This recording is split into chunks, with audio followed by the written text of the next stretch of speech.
The first thing you hear is the sound. A ragged, desperate gasp for air, then a thick, guttural silence. And then a voice laced with a panic so pure, it's almost quiet. Eleanor. Eleanor, look at me, honey. Oh God, Robert, call 911. Voice is Sarah's a daughter's plea, slicing through the quiet of an ordinary Tuesday afternoon. It's followed by the frantic, fumbling sounds of a phone. And a man's voice, Robert's, cracking as he speaks to the operator. My wife. I think my wife is. She's not breathing. We're at 142 Maple Drive. She just collapsed. The words are a torrent of fear, a story collapsing as quickly as the life it describes. This is where our story begins, not with a gentle lead-in, but with the sudden, brutal efficiency of a body failing. It begins in the heart of the crisis. The moment of life, so carefully built over 68 years, hangs by the most fragile of threads. The moment the world stopped for Eleanor Vance.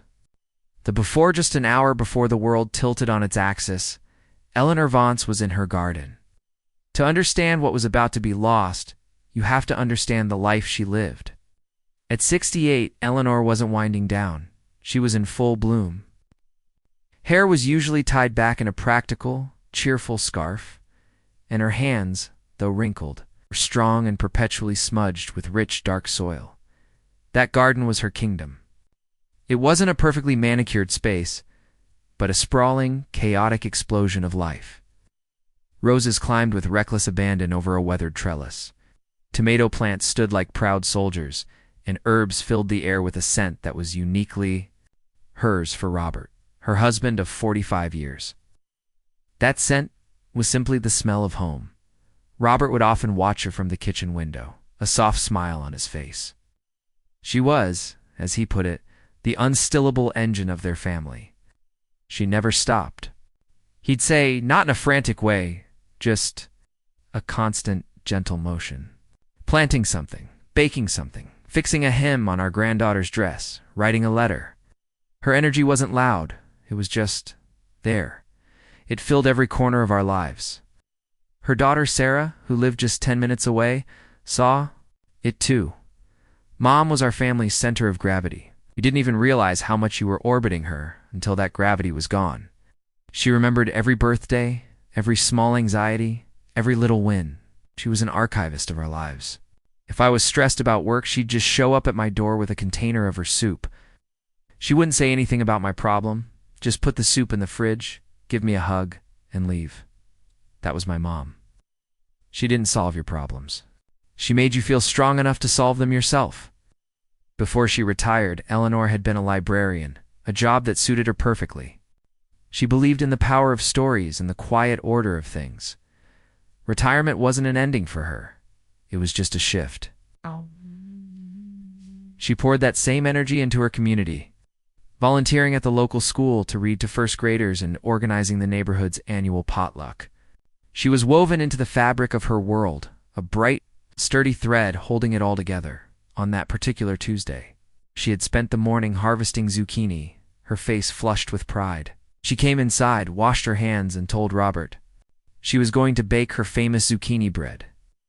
Sarah had stopped by for a quick lunch, and the three of them were sitting at the kitchen table. The conversation was easy and light, all about their 5-year-old granddaughter. Lily and her latest kindergarten masterpiece. Eleanor was laughing, her head tilted back, a deep, genuine laugh that made her eyes sparkle. And then mid-laugh, it stopped. A strange, puzzled look crossed her face. She brought a hand to her chest, more in confusion than in pain. That's odd, she murmured, and then she was gone. Her body went limp, her eyes lost focus, and she slumped sideways in her chair, a silent, sudden departure. On the counter, the zucchini sat waiting to be turned into bread. The story of Eleanor Vance had just been violently interrupted. The crisis panic is a physical thing. It has a sound, a taste, a smell. In the Vance kitchen, it was the sound of Sarah's chair scraping violently on the floor and Robert's choked gasp. For a split second, time stretched and distorted. They just stared, their minds unable to process the scene. Eleanor, so full of life a moment ago, was now so terrifyingly still. Sarah was the first to move. Years of dormant nursing training surged. To the surface. Dad, call 911. Get her on the floor. Gently. Together, they lowered Eleanor onto the cool linoleum. Robert's hands trembled so badly he could barely unlock his phone. Sarah knelt beside her mother, her fingers pressing into her neck, searching for a pulse, for that steady rhythm of life. She found nothing. No pulse, no breathing. Just a profound and terrifying stillness. She's in cardiac arrest, Sarah said. Her voice tight and clinical, a shield against the scream building in her throat. The operator's going to talk you through CPR, Dad. Put it on speaker. The next few minutes were a blur. In the middle of their chaotic storm, the calm, disembodied voice of the 911 operator was their only anchor. Place the heel of your hand on the center of her chest. Place your other hand on top. Pump hard and fast. It's about 100 to 120 compressions per minute. Robert, his face pale and slick with sweat, began, his movements clumsy at first, then more forceful. As the operator counted along, 1 and 2 and 3 and 4, the rhythm was a brutal counterpoint to Eleanor's silence.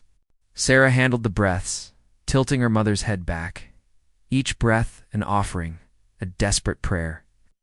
The kitchen, once a place of warmth, now felt like a sterile, terrifying emergency room.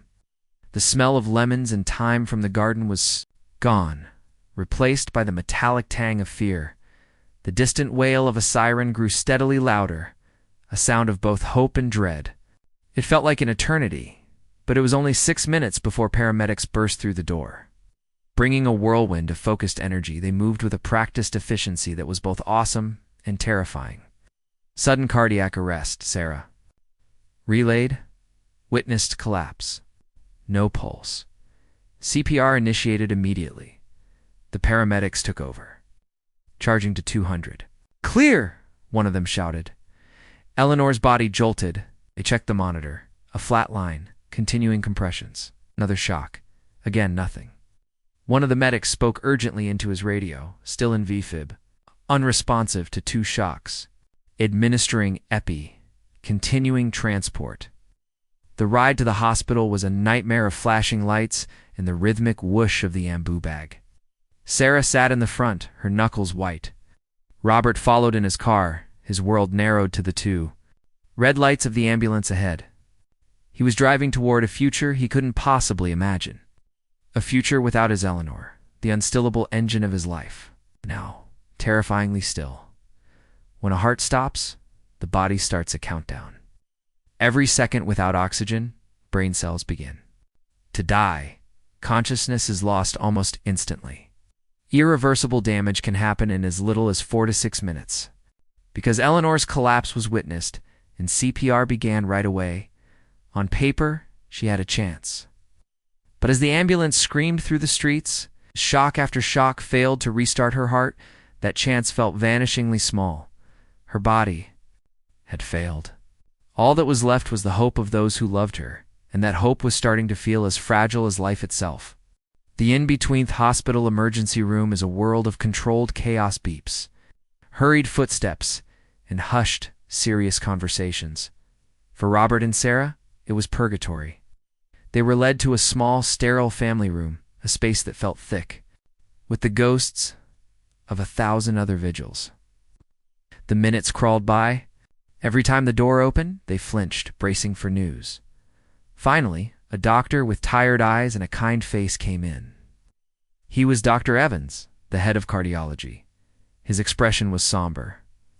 "Mr. Vance, Sarah," he began, his voice gentle but direct. "We were able to get her heart restarted. That's the good news. We've started a process called therapeutic hypothermia, cooling her body down to try and protect her brain from more damage. It's the standard of care." Relief washed over Robert, so powerful it almost buckled his knees. "She's alive?"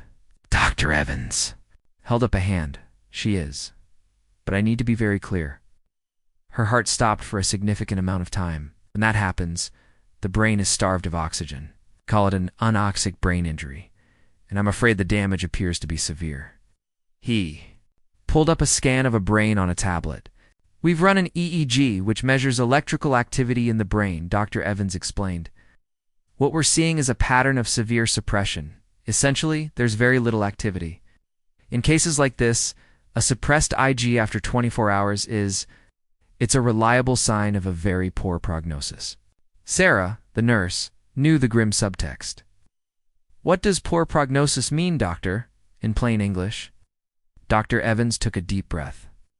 It means the chances of her waking up, her being the woman you knew, are exceptionally low. Many patients in this state never regain consciousness. If they do, the damage is often catastrophic. They can be left in a vegetative state or with profound disabilities. The statistics are brutal. For out-of-hospital cardiac arrests, the overall survival rate is less than 10%. And of those who do survive, many have severe neurological problems. The doctors knew this and had to prepare the family for the most likely outcome. So, what do we do? Robert's voice was barely a whisper. We wait, Dr. Evans said. We give her body time. We'll monitor her closely for the next 72 hours. That's a critical window. We'll look for any sign of improvement, any movement, any response. But I have to prepare you. You should prepare yourselves. We are in the business of medicine, not miracles. And so began the long wait. The in-between. It was a life lived in the hushed antiseptic environment of the intensive care unit. The ICU is a symphony of machines, the steady beep of the heart monitor, the rhythmic hiss and click of the ventilator breathing for Eleanor, the hum of 4 pumps. Eleanor lay in the center of it all, a landscape of tubes and wires, her face peaceful, as if she were just in a deep sleep. But it wasn't sleep. It was a coma, a deep, unbreachable silence. Robert and Sarah kept a constant vigil. They talked to her, held her hand, and played her favorite classical music. They put up photos of her family, of her garden, trying to pierce the veil of her unconsciousness with the pieces of her life. They told her about Lily's latest antics, about the funny thing the neighbors said, about the way the light hit the rose bushes in the morning. They poured the world she loved into that silent room, hoping a single drop might reach her. But day after day, nothing. Her expression never changed. The doctors would come in, shine a light in her eyes, and note the lack of response. Their faces remained compassionate, but their words offered little comfort. The IG was stubbornly, distressingly flat. Hope in the ICU is a flickering candle in a storm. They clung to every tiny positive shift on a screen. But the one thing they wanted most to sign from Eleanor herself never came. This is where families are forced to confront the most impossible questions. Where the line between life and living gets agonizingly blurry, the medical team began to gently bring up long-term outcomes. Talking about tracheostomies and feeding tubes, what life would look like if Eleanor never woke up.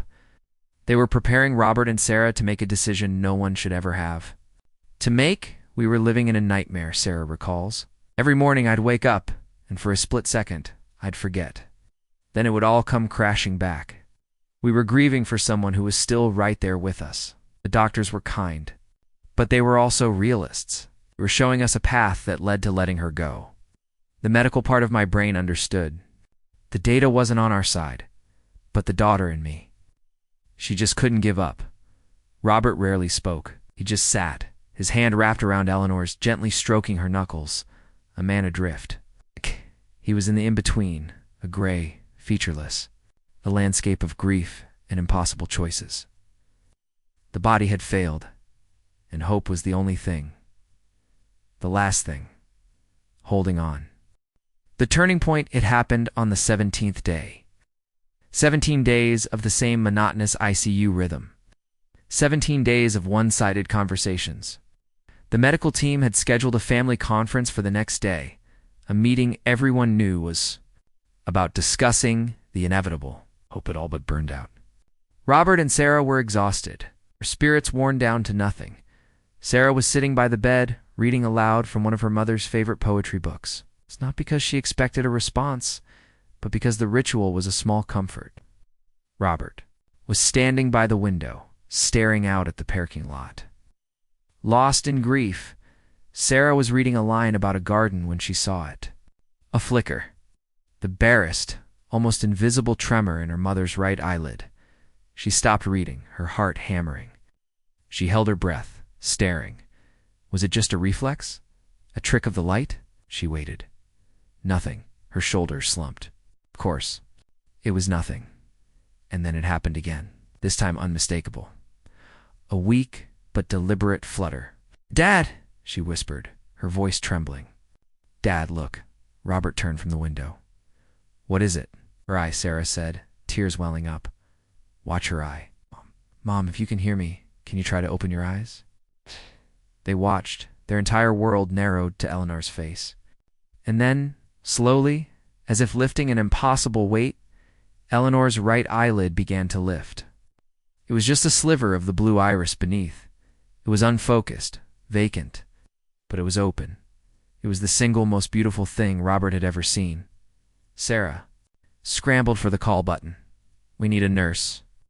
The nurse on duty, a woman named Maria who had been so kind to them, came in quickly. She saw Eleanor's partially open eye, and her professional demeanor softened with pure surprise. She immediately began her assessment, calling Eleanor's name, asking her to squeeze her hand. For a long moment, nothing, and then a faint pressure. Sarah, holding her mother's other hand, felt it first. A weak but definite squeeze. "Squeezing my hand. Maria, she's squeezing my hand." The news shot through the ICU. Dr. Evans, who was about to leave for the day, rushed back.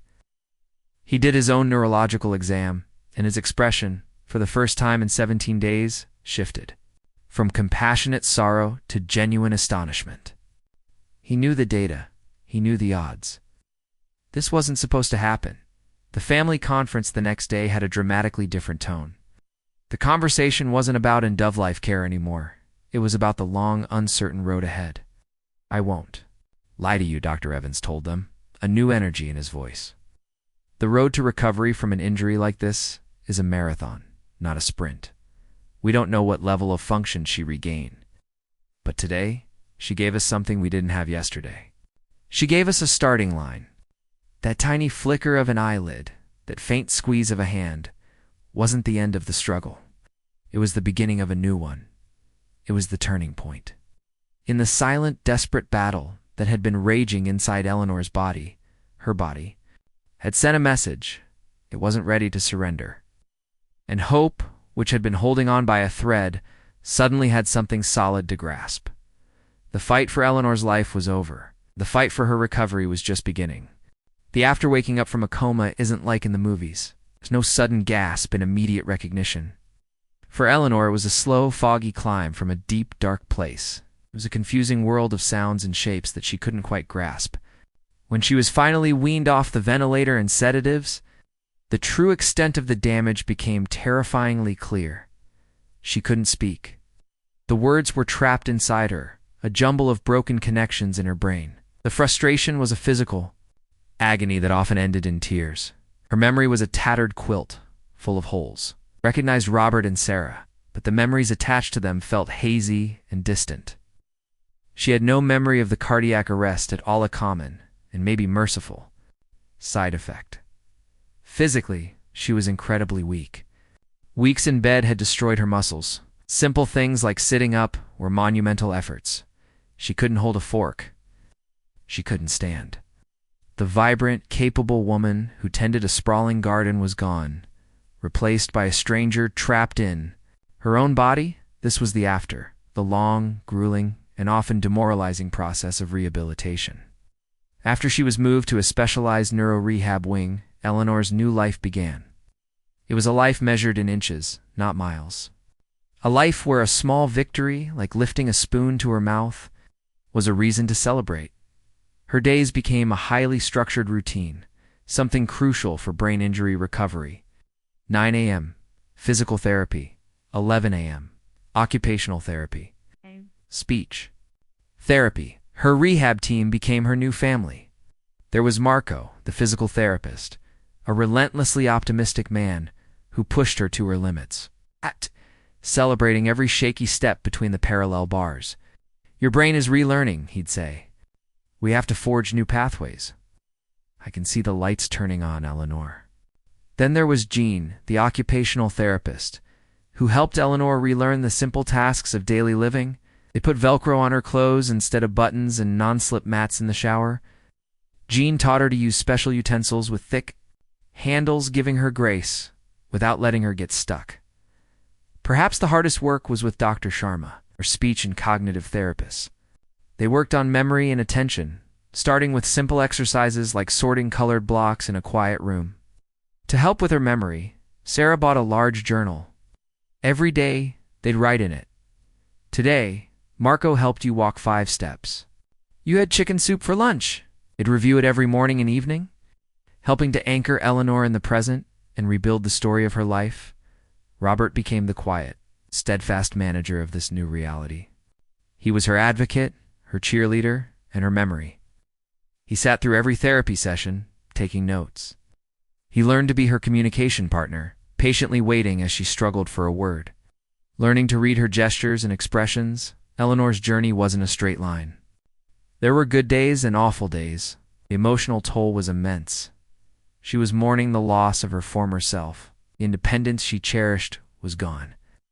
There were days she would just weep, Robert remembers. She would look at her hands.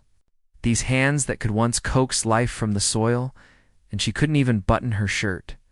The grief was profound. But through it all, there was a flicker of the old Eleanor. A stubborn resilience, a refusal to be defined by her limitations. Her family was her rock. Sarah brought Lily to visit often. Lily, with the pure honesty of a child, wasn't scared of the wheelchair. She'd just climb into her grandmother's, lap, and chatter away, creating a bubble of normalcy that was more therapeutic than any exercise. Slowly, new pathways were being forged in Eleanor's brain. One-word answers became short phrases. Shaky steps with a walker became slow laps around. The unit she started using a special keyboard to type messages. Her first one was simple and powerful. I am still here. After 3 long months, she went home. It was a joyful but terrifying day. They had to re-envision their house, installing grab bars, a ramp, and moving their bedroom downstairs. Life was different. It was harder. But it was life, Eleanor continued. With outpatient therapy, and her progress, though slow, was steady. The after was a new landscape, when she was navigating with a fierce determination, supported by a love that had been tested by fire and had emerged, like her, scarred but unbreakable. The new normal conclusion: it's been 2 years. The Vance house looks mostly the same. The garden is still a riot of color. But now there are raised beds that Eleanor can tend to from a stool, and Robert does the heavy lifting. The smell of zucchini bread fills the kitchen again, though Eleanor now follows a recipe with large print, her movements slower and more deliberate. This is their new normal. Eleanor's recovery is, by any medical standard, remarkable. She walks with a cane. Her speech is slower, and she sometimes has to search for a word, but she can tell her stories. Her short-term memory is still a challenge, so she relies on her calendar and her journal. But her spirit, that unstillable engine, is firing on all cylinders. I'm not the same person, Eleanor says, sitting on her porch, her hand resting on Robert's. I lost a part of myself in that hospital. It's a part that was carefree, that took my body for granted. I found a depth of gratitude I never knew was possible. Every sunrise, every cup of tea, the sound of my granddaughter's laugh. It's all a gift. It's not a cliché. It's the truth of my life now. She has a new purpose. She and Sarah started a support group for cardiac arrest survivors and their families. They share their story, offering not just hope, but practical advice. They talk about the cognitive challenges that are so often overlooked and the simple strategies that can make a world of difference. Eleanor's journey is a story about the incredible resilience of the human body and the mysterious power of the brain to heal. It's a story about modern medicine and dedicated doctors. But more than anything, it's a story about what happens when the body fails and hope holds on. It's about the fierce, unwavering love of a family that refused to give up, and the quiet, stubborn determination of a woman who decided she was still capable of doing hard things. Her survival wasn't a supernatural miracle. It was a miracle of timing, love, grit, and science.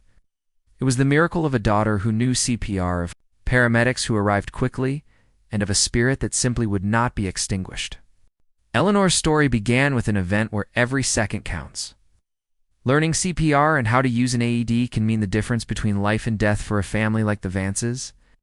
We encourage you to look up local courses from organizations like the American Heart Association. You could be the person who makes all the difference. If this story of hope and resilience resonated with you, please consider subscribing for more journeys like this one. And if you have a story of recovery, we invite you to share it in the comments. Your story could be the light that helps someone else find their way through the dark.